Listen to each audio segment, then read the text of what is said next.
Show, man. This is Believe in Buckeyes once again with Brian Brownie and Chimby Chekwa. We got a great one for you guys. A lot to talk about. Lots going on around college football, the college football world. There's a ton that's going around our Buckeyes and our boys here in Columbus, Ohio. So we're gonna go ahead and get into it. But we got to start the show just kind of talking about the college football playoffs. Like it's like everyone's goals to get there. We got 4 teams now. Michigan went 1, 2 to Washington, 3 Texas, 4 Alabama. What's your thoughts, man? I know we got a snub out there that's been going around. What's your thoughts on the 4 that's actually made it? Yeah, so it's interesting. Starting off with Washington versus Oregon, I think the perception overall was that Oregon was a better football team, even though Washington had already beat them early in the year, and even though Washington also beat them last year, right? But the perception was that Oregon was a better team. I think they were like 9 or 10 points. 9 point. Yeah, that's a big spread. And Washington, did it on the field, got it done, and got into the college football playoff. And the challenge is, what I'm challenged with is Florida State, who went undefeated, who scheduled LSU team early in the year, beat them, SEC team, right? Played their rival, in-state rival, Florida, another SEC team, beat them with their backup quarterback. Backup quarterback gets hurt as well, right? And then they go to the ACC championship, beat Louisville with their third-string quarterback who had, maybe 4 passes before that. All they did was do everything they were supposed to do. Win all their games, went undefeated, and played, 3 phases of the game. It takes a full team to win a game, and that's what they did. And the thing I want to mention is that this is not just in football, just in life in general. People do what they are incentivized to do. And what the college football playoff committee did is they're now incentivizing teams to not schedule a tough out-of-conference game, to make sure they protect their quarterback at all costs. Let's not play this guy every game, right? And let's make sure that they're just healthy and ready to go when it comes championship week, and make sure that we have everybody ready to go so that we can get into the playoffs. I don't like it at all. I thought it was I was disgusted with the decision, and I just thought it was the wrong thing to do. And if we could just go by perception every year, then we shouldn't even play the season. We should just pick 4 teams and say, look, based on what they did last year and based on the talent on this team, they should be the top 4 teams to go into the playoffs. Yeah, it just wasn't a good look. I feel like overall, I mean, going to it, you knew someone was going to get snubbed, right? And it kind of been like a debatable thing. But you didn't expect it to be the undefeated team, right? I mean, before the season, everyone has these goals, right? They want to, win their conference. They want to make the playoff. They want to make a national championship, play in the national championship, and win one. And when you at certain schools, right? Like, let's say you're at a smaller school, you're in the MAC or something like that, and you know that your opponents may not, kind of equal up to what other schools could do. But you're in a Power 5 conference. You schedule out of conference games. You have 2 SEC. Everybody, it's always the SEC. That's the best conference by far. It's not even close. No one's close to the SEC. I think this year is a little bit different. I think the best conference actually in college football this year was the Pac-12. That's going away due to whatever reason. But they beat these teams. Yeah. They went out and won. They went out and had a statement win against Louisville. Louisville was a top 20 offense, and they went out there and shut them down. And so it's like, you got players on both sides of the field here. Offense, defense, special teams. There's 3 phases to every game, every football team. And you can't just say because you don't have the explosive electric quarterback, your team can't compete anymore, because they did it. They actually showed that they still could compete and they still could win. If they lose to Louisville on Saturday, then maybe say like, okay, maybe you guys not that team overall that we thought you could be, and so maybe you do not make it to the top 4. But they still win. And you snub them like this for 2 teams with 1 losses that are also playing in Power 5 conferences. It's not right. Yeah, and the idea is we can't leave out an SEC team. Well, tell me, who's a team in the SEC that just went out and dominated college football this year, right? Because LSU played out of conference and lost to Florida State. Mm-hmm. Alabama played out of conference and lost to Texas, Mm-hmm. right? Who did Georgia beat out of their conference? Who in the SEC established themselves as a team across college football that can't be touched? Yeah. I don't want, if you're gonna just play each other within the conference, and then the person who emerged from the conference, even though they lost outside of the conference, because they emerged from this conference, now they must be one of the most talented teams. No, you got to prove it on the field. And I don't care how much talent you have. I don't care if Alabama went and was impressive against the number one team who we placed in the number one position because of the perception. And now they beat the team that we perceive to be number one. So now they must, no, that's not, I just can't go for it. I can't stand for it, man. I think it sends the wrong message. I think it creates the wrong incentive. If I'm Florida State, I go beat Georgia in that Orange Bowl, and then I declare myself the national champion. I go visit every living president that's out here, whatever, whoever your favorite. We go to Jimmy Carter's house, knock on his door, right? And we have a parade, Yeah. and then we sue and say, look, I want playoff money, playoff compensation for what we did in this season. I wouldn't go quietly if I was them. Yeah, no, yeah. I mean, go far, right? Put the banners up. We've seen other teams do it, right? I mean, like, we've seen other teams declare themselves the national championship just due to circumstances really out of their control. They don't get the chance to kind of compete for it. And this is definitely another case of it where, I watched the video of them, like, when they announced it, right? And they announced that Alabama was 4. And just to look at those kids' faces, like, you got guys getting up, want to walk out the room, and the coach is sick. And he put out a statement. I think his statement was very clear, made a lot of sense. And you saw their quarterback sending tweets out as well. I think his statement was clear, made a lot of sense. That essentially you guys as a committee got together and did the wrong thing. In my opinion, obviously this thing could have went a ton of different ways. It could have went a ton of different ways. But in my opinion, once Florida State wins, the undefeated teams go.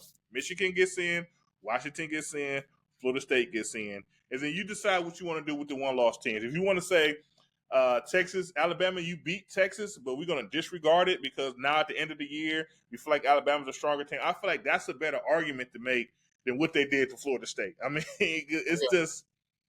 me, it's just crazy. But, once again, I always kind of say, follow the money, right? So they start looking at, who's affiliated with who and who represents what and who got the channels and things of that nature. So, man, really, that's just how it went. So, if do you think if Florida State, let's replace Florida State with Clemson. Let's say Clemson did everything that Florida State did this year. It was everything happened the same. They lost their starting quarterback. They continue to win based on where they were ranked at the start of the year. If they did everything that Florida State did this year and went undefeated, do you think they would have left Clemson out of this college football playoff this year? For Alabama team like they just did, I think so. I don't think they will. And I say that because once again, the money side of it. But I see where you're going with it. I don't want to speak. Yeah, speak to it. Cause I see where you're going. I don't think they would. I think the perception of Clemson always being that team, just in recent history, would make them believe that Clemson is worthy of that spot. Mm-hmm. I think the perception that Florida State is not necessarily consistently one of those teams hurts them in this situation when we make a determination. Is if let's change. If we flipped it. Mm-hmm.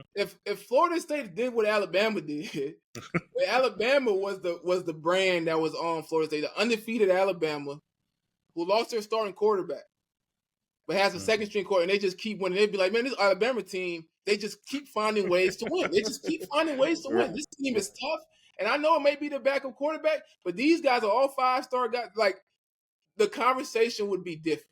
Yeah. And it's unfortunate. Yeah. And that's a solid point. We know perception, like we say, sometimes perception will lead you in the wrong way. You got to actually play the games. And for whatever reason, Florida State did not get enough respect for the games that they played, and they won, man. But like I said, we got to talk about Buckeye Nation. Obviously, there's a ton that's going on here in the Buckeye State. The transfer portal opened up, I believe, this morning at like 6 a.m., 8 a.m., something like that, early this morning. And we got a lot of guys in the portal already, man. I think we got 11, 12 guys in the portal. Our quarterback, Kyle McCord, started every game this season for Ohio State. I think he was the first guy in the portal. It seemed like Kyle McCord got into the transfer portal early this morning. Also, some guys, Julian Fleming. We lost several quarterbacks as well. I mean, everything else is kind of. I mean, we could debate, right? Yeah. Why more or less. But I guess the most surprising thing around Buckeye Nation is Kyle McCord jumping in there first thing in the morning. Yeah, and think about it from a couple perspectives. Think about it first from Ryan Day perspective, right? He had a QB competition early in the season. He didn't know who to choose. He didn't know who to choose. He didn't really play Devin Brown that much to actually compete. Right. So he kind of, in my mind, he kind of ran out of time for the competition. He went with the guy who he felt likely gave them the best chance to win this year. Fast forward to the end, I don't think McCord played to the level of Ryan Day's standard. You think about if I was a head coach, my foundation, the one way I wouldn't lose is by giving up explosive pass play. Mm-hmm. Everything, if I was a terrible coach, the one thing that I know for a fact I wouldn't do is allow my corners to get burnt time and time again. Mm-hmm. You think about Ryan Day. The one thing remember Pitt asked us, what is Ohio State's foundation? Mm-hmm. I don't know what it is, but I know what he wants it to be. Great quarterback play, ton of talent at the receiver, being able to spread that ball around. And I think, Day is looking for answers at the quarterback position. And if I'm Kyle McCord, and I just started 12 games, went 11-1, the only game I lost was against Michigan by 6 points. Mm-hmm. I'm not really too excited about going back into a quarterback competition with one guys younger than me, right? And a potential guy that they may be searching for in the transfer portal. Yeah, because that sends a message to me that they're really trying to replace me, because I can't do nothing in spring and in camp that will compare to what I put on film all season, right? Right. So it's really not me competing. It's really just saying, can somebody else really take my job? Yeah, and it's I don't like it, right? It's kind of unfortunate, man. I feel like it should mean a little bit more to you, right? Like you're the Ohio State quarterback this year. Go out and show once again that no one could do what I could do. No one could be a leader like I could lead. Maybe you can find a guy that could throw the ball deeper than me, or he could scramble and he's a little bit quick, he's faster than me, type of thing. But no one is me. No one could lead this team like I could lead this team. No one could get the guys in and out the huddle confidently to the line of scrimmage like I can. I know they don't really get a huddle, but figure of speech, right? Compete, man. But I mean, obviously the times are much different. I mean, there's rumors going around that he met with Coach Dave met with possibly his father, and his father was like, guarantee it, and they wouldn't. So he was like, okay, I'm taking my son out of here, and it's different. I mean, the way you kind of think about it now, because it's not like it's just Kyle McCord, right? We got a list of quarterbacks here that started for the team, played well, and then today got right into the transfer portal. And it's kind of a different mindset for these quarterbacks. I feel like, they are collegiate professional athletes when it comes down to it. And for a lot of people in that quarterback position, this is their time to make money. Maybe they don't feel like they have all the tangibles to make it to the NFL, the next level. So this is their chance to make as much cash as possible. And the way Kyle McCord jumped into the portal, I feel like he's on that bandwagon where he feels like this is my opportunity to make, as much money as I can, life-changing money to kick off my life for my family. It's right now. So I'm in the portal to see what a university could do for me so I could go do things for them. Yeah, and I mean, I just got to be honest. It's like, yeah, compete, but if you go into a transfer portal and go give a player $700, $800, $1 million, he's playing. He's going to play. You know what I'm saying? So if I'm Kyle McCord, because everybody wants to say these kids don't compete no more. Well, you just gave this kid $1 million. And I say, you know what? If you want me to stay and compete, give me $700,000. You know what I'm saying? Like, if you really want to say if you want me to compete, If it's apples for apples, right, yeah, yeah. match what you giving him, or at least give me something close so that I know I'm on an equal playing field. But if you're not paying me and you go give somebody $1 million, I don't know how much they're paying them, but you give Yeah. that kid 500, 800, Whatever. Right. Yeah. he's playing. You know what I'm saying? You can tell me whatever. You can say, "Oh yeah, I want you to stay and compete," but you just paid him some real money, and the math has to add up.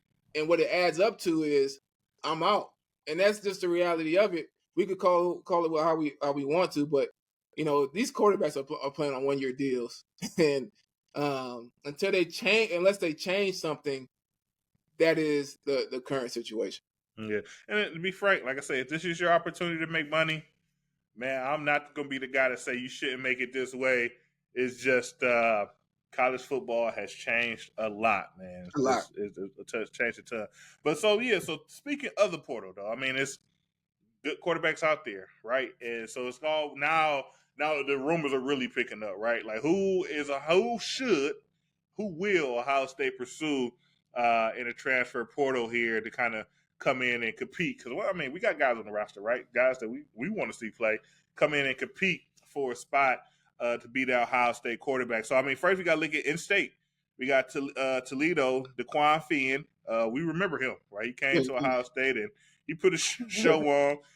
Played great for Toledo. I think Toledo they lost 2 games. They won like 10-2, 11-2 this season. He was the MAC Player of the Year. We got Dante Moore. Dante Moore he's a Michigan kid. He's out of the Detroit area. Committed to UCLA. He was a starting quarterback out there for Chip Kelly. He decided to get into the portal. Cameron Ward. We know him because he played against Wisconsin last 2 years and beat them out of Washington State. Very explosive arm. Put up, I think, close to 3,700 passing yards this season. So very capable guy.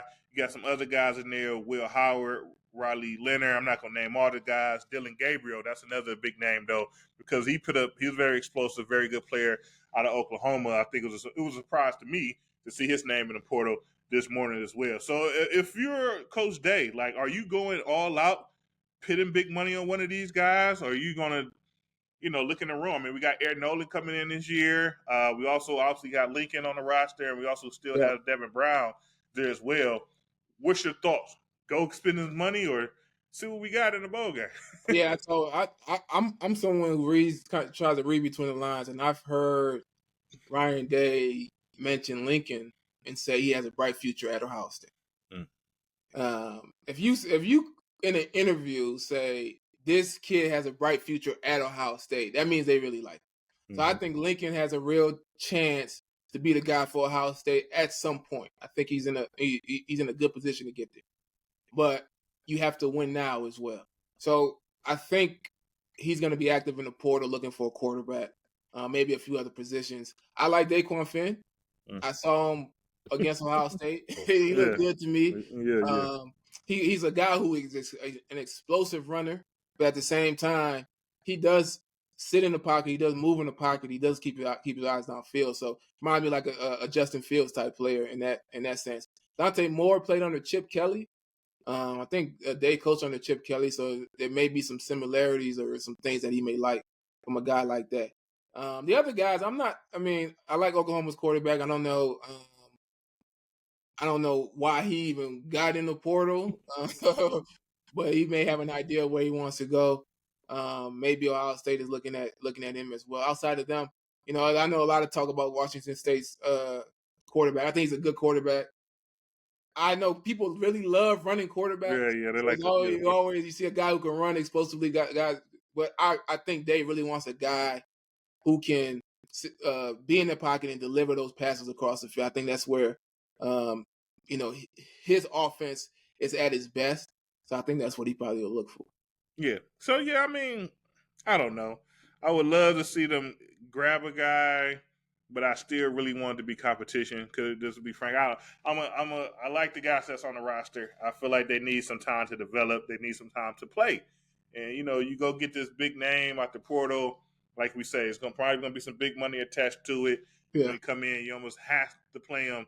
So we'll see more or less. And obviously I feel like we'll make the right decision. But the thing is, for sure, it's like you cannot go into this transfer portal and bring a guy in that's not as good as Kyle McCord. Now, like I said, Right. people are up and down on Kyle McCord.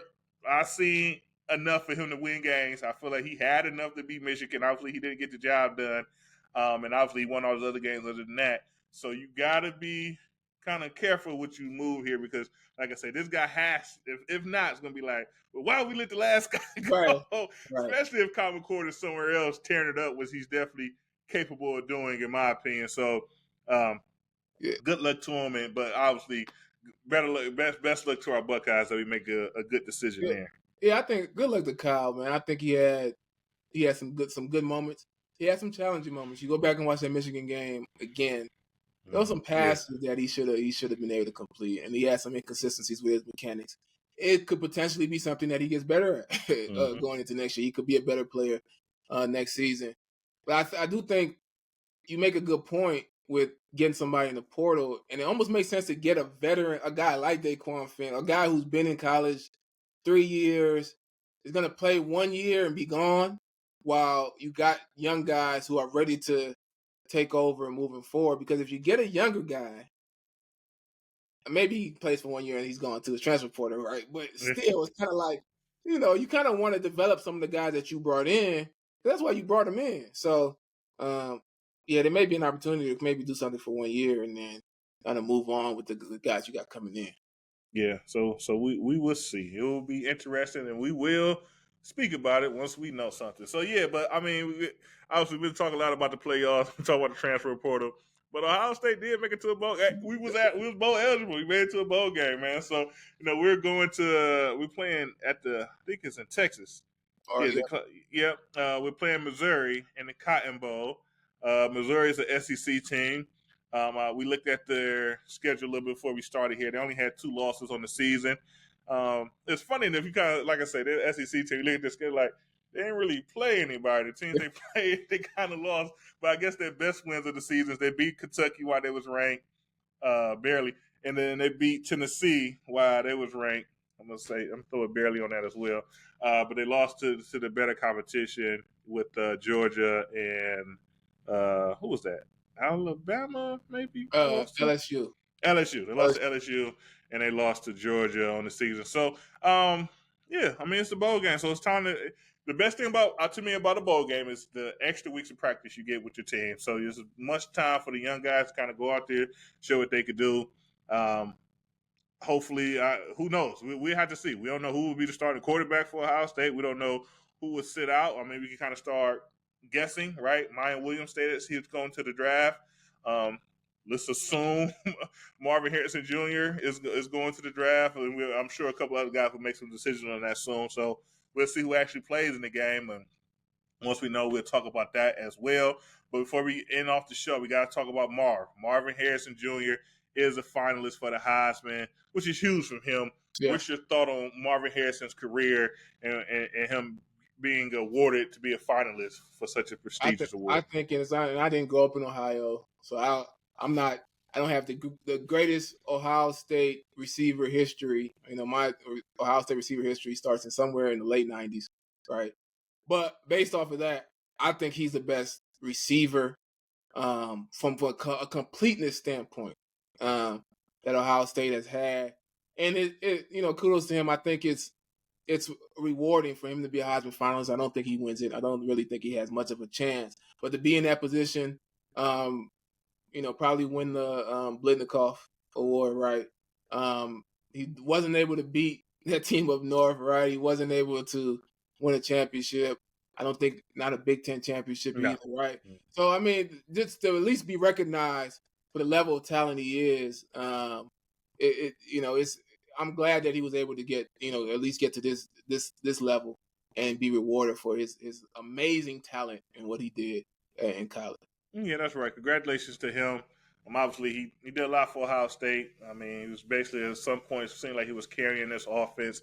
Well deserved. Once again, he might, it's supposed to go to the best player. Once again, we can make an argument that he is the best player, but we just know how things go when they kind of get there.